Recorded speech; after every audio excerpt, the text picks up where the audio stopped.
Hey there, folks. Welcome to Spectrum Pulse. We talk about music, movies, art, and culture. And today we're going to be digging into the newest album from Armand Hammer called Rome. And the good news is that I am not doing this alone. All the way from Dead End Hip Hop down in Atlanta, we have Beezy430. How's it going, man? Hey, everything's going good, man. Thanks for having me. I know we've been talking about doing this because Spectrum Pulse was on. He was a guest on our show. A couple of months back, and I know me and him talked off camera. Was like, yeah, I need to do a review together or whatever. So yeah, here we are, Armand Hammer. And I'm really excited that I get you on board with this because, correct me if I'm wrong, has Dead End Hip Hop ever covered Armand Hammer before? No, never have. Never really? have. Yeah, I know. I know. Mike Seatown and Ken covered Billy Woods, and I know. Think they had him on some of our year-end list when we did our year-ends, but no, we never covered the album as a crew. Okay, so I know you've heard some Billy Woods stuff. Were you more familiar with Elucid and like what he was doing with Armand Hammer? Yeah, I was more familiar with Elucid as like his producer, like his beat tapes and stuff from his band camps. I was more familiar with that. Okay, so did you go back and did you hear like what they did with like race music and a couple of, like the early mixtapes? Yeah, Ken. When I had mentioned it to Ken, he was like, "Oh man, you got to go back and listen to race music." Like I was like, "Okay." So yeah, I went. I guess in preparation for this review for this album, I just kind of want to go back and get a little bit more origins from Armand Hammer because I was familiar with Billy Woods. So yeah.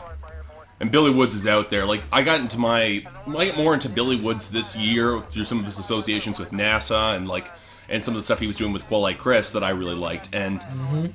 And Armand Hammer, I went back to your race music, and I absolutely love that record in terms of what it was doing with sound, in terms of...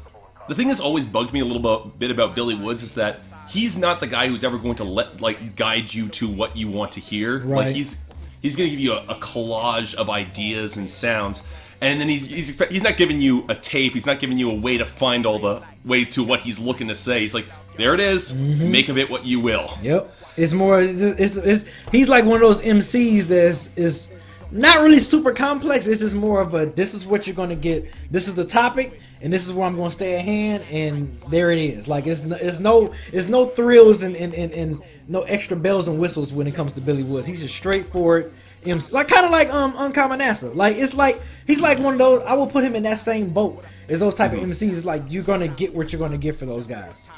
Absolutely, but the thing with I think NASA can be a little more direct at points, and Billy Woods, like going into like Today I Wrote Nothing and Known Unknowns, I always had one of the things that always drove me a little crazy about it is that I could never quite find the through line. Now, the thing I liked about race music as much as I did is that it kind of helped Elucid and Billy Woods meet somewhere in the middle. Yeah, like in that they were not simplifying their styles, but they seemed a little bit more direct. So going into Rome, like what did you think about it? Yeah, I thought, man, for it being so dark, the production style was very dark. It was very. I think I wasn't anticipating this to be so as grim as it was, but I mean, going in, I actually liked it. I mean, at first, the first listen, I think I was like half and half, but it was it's one of those albums you definitely have to give it multiple listens, and like. Not to sound kind of biased towards Billy Woods, but I feel like he stole the show in a good way. Not like in a bad way or anything like that, but I just feel like Billy Woods really like honed in on this type of production style that, even I thought the Quelle and Denmark Vessey, those was interesting features on there. That was at Shammgod, and I think what's the other joint? Joint with Quelle. I'm drawing a blank. Hold on, get the track list. Microdose. I thought Dose was one of my favorite tracks. I thought Tread Lightly was an interesting track because you get to hear them kind of spit about, I guess, talk about love in a sense, or like a woman in a sense. So I thought for that being that type of dark production, I thought that was an interesting topic for them to tackle that on this album. I was like, wow, that's pretty interesting. And I'm glad they were still able to touch on current events because I think it was that on Dead Money and Dead Money and Carnies. I think I'm saying that one right. Dead Money and Carnies. I thought they did a great job of touching on like today, you know, like current events, like current event stuff. So I thought that was dope, man. But overall, yeah, I really enjoyed the project. Like I said, it took me some more listens because this is not a project you can listen to and be like, oh yeah, this is an easy listen. You know, it's a very challenging listen, which is, it could be good or bad. It depends on, I guess, the type of, you know, hip hop fan you are. But yeah, I thought it was dope overall. It wasn't really an inviting listen. That's one of the impressions. Like, there you go. There you go. You get the feeling that there's that element of paranoia that's always been in a lot of Billy Woods' stuff. Yep. And you get some of that coming through. I think you're right. I would agree with him that he did kind of steal the show because he is so directly commanding of the mix. Yes. And Elucid, he kind of masks himself a little bit. He adds a couple more layers of fuzz that he just kind of sits a little bit further back so he can be a little harder to hear at points. Mm-hmm.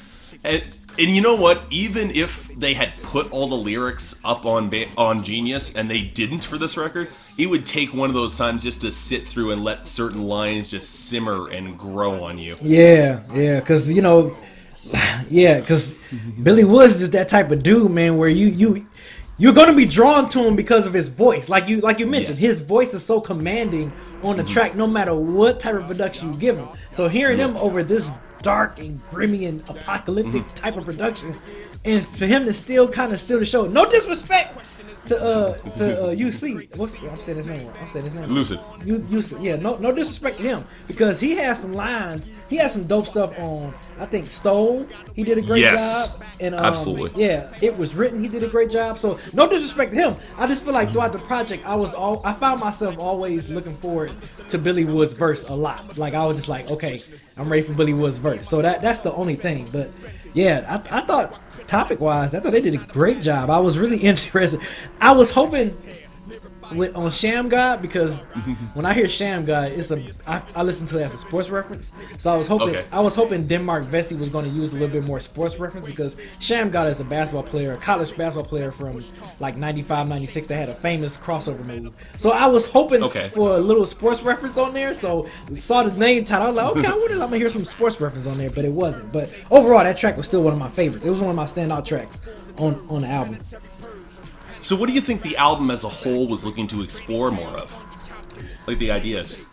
I think, man, because, you know, and listening to the actual topics, I was hoping it was going to, and listening to race music, I was hoping they was going to kind of explore, get a little bit more experimental. Even though the production is somewhat experimental, but I guess I was just hoping them to kind of explore more personality-wise from them because for someone, say if someone had never listened to this before, yeah, I feel like with this, and this is just a small nitpick, I guess a small negative. I think I don't get a grasp of like who Billy Woods and UC is. You know what I'm saying? Like I don't, personality wise, I don't get that from. I just get, you know, they're touching on topics. They're very unique style of rhyming, which I love. I like that unique style of rhyming that I like. But I just feel like if I was a first time listener and if someone gave me this album, I'm like, well, okay, well, who are these? Like, I don't get a grasp of those dudes personality wise. That's the only thing. And maybe maybe, you know, that's a lot you can get from Billy Woods solo albums, but just from this, I don't get them as Arm and Hammer. Like, what is Arm and Hammer about? So that was the only thing I felt like that was missing if I was a first time listener. Oh, if I was a first-time listener, I would be probably running screaming in the opposite direction. But really? But at the same time, the one thing that I will say that I actually kind of liked, because there's always been that apocalyptic. I'm glad you brought up that word in terms of apocalyptic when it describes a lot of the flows, a lot of the content that came through here. And the one thing that I kind of found fascinating that Billy Woods kept touching on is that there's the overwhelming feeling of an apocalypse that might be coming or might already be here. So one interesting parallels, I think it came up on Stole, is like everybody's out on bail now. And whereas the murder rates are going down, but everyone's hooked on pills. Like there is that sense that everything is burning and collapsing around us, but maybe as society we are so numbed to it that comes with it because. And there was that one line, I don't know if it was Elucid or Billy Woods had opened up the song. It's like, I was born the year that the last year that they were counting lynchings, and then they stopped why have they stopped counting it? Right. Yeah, see? this goes with this topics again, man. Like that's just so dope how they. Because I remember, I think it was Billy Woods that mentioned about the election too. Like he mentioned the election, and it's just like how.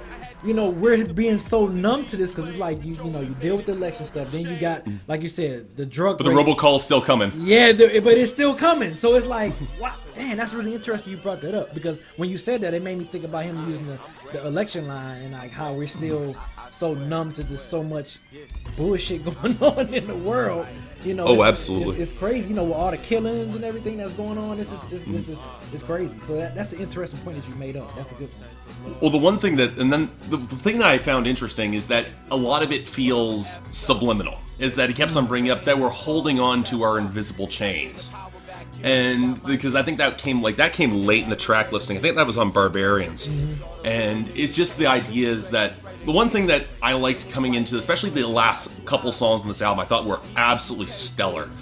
And the one thing that I kept pulling out of them, you had Pergamum was a city that was just, I think it was a city in the Roman Empire. They call the album Rome, and they got a picture of Rome burning. Yeah, I thought that was interesting. So you have the empire collapsing around you, and you have lines like people already, like the vaults are already empty, the rich already got their shit and left, and it's very much.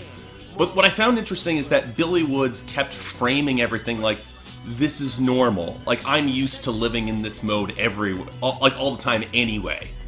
Because that's the impression that I got from him, because you had sections where, like, he doesn't even reject rappers who are being whack anymore. It was like the third song in, he's basically like I gave it a pass. Like, it's not, you're not using your brains. Like, it doesn't really matter, because at the end of the day, the police are going to shoot us regardless. That's true, because and that makes you think, like, what Billy Woods is thinking or where he was trying to go. I think that's the reason why I feel like from someone who's not listening to this first time, you don't get a sense of who Billy Woods is, because he's talking about so much other important stuff that's going on in the world that he wants to shed light on. I think they did a great job of conveying that throughout this album, because like you said, I mean, you see a picture of Rome burning, no matter what, and it's wow. Damn, you made me think of something I ain't even think about before on this. See, that's why this album requires multiple listens, because now I'm thinking about those. What's that track, Barbarians? Yeah, that's almost... like man, I thought you see his vocals on that joint was a lot of the vocals on this. The way they mixed the vocals on here was very, very interesting, and I like the way it sounds dirty but clean at the same time. If that makes sense. Like, they gave it that old 90s New York. That old 90s New York feel, but it still sound clean, but I still felt like I was drenched in mud at the same time. So, that, which is dope. But yeah, the Barbarian joint, and even the last song, Overseas, the closing out joint, Overseas. Oh, I love the saxophone on that song. Oh yeah, go ahead. What were you about to ask me? Well, I'm just thinking, did you catch the line about so many cats wanted to be back in 96? And not realizing, like, how, like, I love the historical reference points that came with this, because Billy Woods has been around in the industry since, I think, Cannibal Ox. Yeah. Like, back in the early 2000s, when hip-hop was very much split into two areas, where you had your underground, you had the mainstream. And I kind of love the reference that the fact that people, and I like the line that Tupac went to art school, but look how they buried him. Yeah, yep. And it's framing like, you want to go back to the time when it was that bloody. You want to go back to that time, what that meant for hip hop, when in reality the larger situation looks so much bleaker around us, and really things haven't changed at all. It's just that many more people are opening their eyes to it. Yep, because of social media. Because you got social media and everything. But yeah, because he referenced that, bury me. Yep, he said the Tupac line. He said something about bury me a G, and that was the name of a Tupac. That was the name of a Tupac song. Was bury me a G, and I was like, yeah. I was like, wow, the way he flipped that with words, that was kind of crazy how he used that reference from the. Did you catch the? Then they had the Warren G reference at the end, and like that came on the last track, I think. And I couldn't figure that one out. But the one line I liked in Overseas so much is that I'm looking at myself back through the binoculars. Because typically, if you ever reverse binoculars and you see through the other side, it's very small. Exactly. Yep. So he's seeing himself shrinking in respect to a larger world that's decaying around him. Because you had that in Pergamum coming up as well. You had to hear he's like, imagine if the world is wiped. Like, imagine if the world ends, but not the world's gonna be fine, but we as humanity are fucked. Ooh.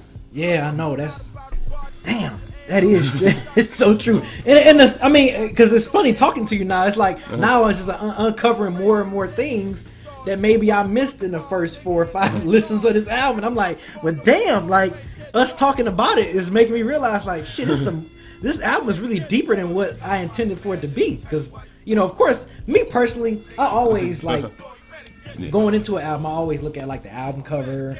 Because sometimes to me, that stuff kind of tells a story as well. So when I see an album cover, see Rome is Burning, the name of your album is Rome. So I'm like, okay. So I wonder what concepts they're going to dive into. So, you know, you just got to give it multiple listens. And then talking to you, it's like, wow, these dudes was really on some stuff. And I love the fact that these two MCs don't sound nothing alike, but they blend in so well together. Like, they really do. The chemistry here is great. The chemistry is great. It kind of, and the sound of this album kind of reminds me of, I don't know, have you ever heard Killer Priest Heavy Metal? Are you familiar with that, Killer Priest? I haven't. No. Okay, yeah. So like listening to this, some of these concepts of these songs kind of puts me in that Killer Priest Heavy Metal type of vibe. I'm pretty sure your watchers, your viewers, probably know what I'm talking about, and they're probably gonna agree. They're gonna be like, "Oh shit, you're right, Beezy." But yeah, listen to this album does put me in that Killer Priest, and Killer Priest was dope. He was a Wu affiliate guy. He's featured on Jizza albums and stuff like that. Killer Priest is dope. Yeah, so if you get a chance, go back and listen to Killer Priest, and I think you would agree with me that, especially Heavy Metal. Listen to Heavy Metal, that album. That album would definitely put you in the mind of this. So listen to this. I'm like, yo, these guys was thinking on another plane, and these guys mesh very well. I think people need to talk about this album a lot more. I mean, I would like. I think it's been slept on. Yeah, it's definitely one of those albums that's going to go down as your top 5 most slept on albums of 2017 because this album was definitely great. It was a good album. I think the one thing that kind of threw me at some points is that, again, I don't think it was quite as catchy as race music was in terms of some of the refinement of the hooks, but it also wasn't intended to be. It was also that sort of rougher edges. It was supposed to pull you into that dank underworld style that's extremely gritty, extremely New York grounded and focused. And I think that's ultimately what took this so long to click with me. And I still don't think that, like, sometimes they do the weird quasi-singing thing they did on a couple songs that I wasn't really crazy about.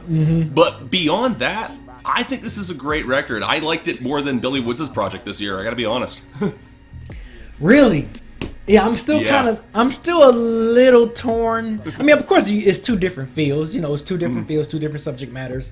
So, you know, it's just more of, okay, yes, I love Billy Woods, but I like the way these 2 sound together. Like I really do. I like the way these 2, and then listen to race music. Like I like this chemistry and this type of foundation that these guys able to kind of put apart in the underground New York scene, New York hip hop scene. So, hey, I like it. So what would be your standout tracks here?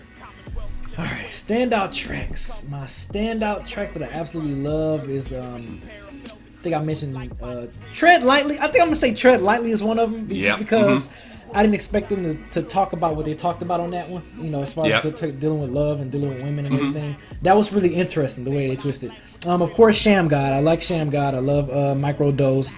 I love Barbarians. Like, I agree with you. The last 3 tracks were the perfect way to finish this album. I thought that was great. I don't want to name any more. It's a lot. But those are the ones that stood out that I probably repeat the most is those tracks right there. Absolutely. What about I think I would agree with the last. I'd agree with the last 3. I'd say Stole for sure. Just I love how intense that song comes across. That's another one I forgot. Yeah, I love Stole too. I love that one. And you know what? I haven't really mentioned this song, but Dry Ice, the way those drums come in and how like rickety and like brittle the entire song feels. It feels so dank and hollow. In terms of a texture of that song, absolutely loved it. It was a little too short in my opinion, but at the same time, so good. So good. That's one thing I noticed too about this. Usually with this type of production, experimental production style, you don't find a lot of layering. It was a lot of layering in this production on this album that I was surprised by. You know, most time you don't hear it. It's mostly just surface level production when you deal with most experimental stuff. But this production was very late. I forgot to look up the producers for this album, but they did a great job of with the production style and the sample layering. You know, everything with this was very layered, and I wasn't expecting for this to sound so layered. Mostly with layered production, you don't get it to sound so gritty and grimy, and this still sound gritty and grimy being layered at the same time. So that's one thing I want to point out, is that the production style on this, for it being very layered and very rich and dirty sound at the same time, was amazing. So I think typically on my channel I give a rating out of 10. So what would you give this? Out of a 10, I'll probably give it. I'm gonna use the needle drop term. I've never rated music before. I'm gonna give it the needle drop. I'm gonna give it like a light 8, a hard 7, a tough 7, light 8. And honestly, I'm probably leaning closer towards a light 8 out of 10. And yeah, I thought this was incredibly strong. I think I enjoyed this a lot, and I think this is one of those records I think if you listen to a good dozen times, you will only get more out of it. And I feel the same way. Just from talking to you, I've layered some more stuff, and I'm pretty sure within the weeks to come, I'm going to still find some stuff, and I'm like, oh, so that's what, you know, because I won't be surprised if some tracks kind of coexist together. Like I won't be surprised if like Dry Ice is connected with It Was Written, or if, you know, like I won't be surprised if we find something, you know, where like maybe track 3 was tied in with track 11 or something like that, because especially when the transitions are so damn good. Yeah. So, you know, I wouldn't be surprised. I would not be surprised. The only reason why I probably give it an 8 is maybe it's like what, 2 or 3 tracks where I probably might be like, I can deal with that. Yeah. But other than that, yeah, this was definitely. I'm glad I listened to this as much as I did. I'm glad you gave me a great heads up on this, to where I can get a chance to like really digest this and really listen to this, because like I said, the more I listened to it, the more it was growing on me, the more stuff I was finding, and just from talking to you, I'm like, shit, damn, like it's crazy. Awesome. So where can my viewers find you? Pretty much Beezy430 across all the socials. BEEZY430, Twitter, Instagram, Facebook, YouTube. I got my top 25 West Coast hip hop albums I'm about to upload, so I know everybody been waiting for that. So yeah, I've been Beezy430 across the socials, man. Y'all can find me. I'll chat up with you guys, talk to y'all on YouTube, Twitter, all that stuff. Yeah, thanks a ton for coming on, man. If you want to find my stuff, you know, like and subscribe. I'd be more than grateful. Go subscribe to Beezy's stuff, because he puts out a lot of the instrumental beat tape stuff that I actually really appreciate, because it's catching up on a part of hip-hop that I don't go into as much, and I appreciate that so much. Yes. Beyond that, I appreciate if you guys want to buy the album yourself. Links in the description below. And I got the poll. And I got the poll up there for all you guys who are pretty intense hip-hop heads. What do you guys think about the record? I'd be happy to hear it. But till next time, I'm Mark. You're watching Spectrum Pulse here with Beezy430 from Dead End Hip Hop, and I'll see you next time.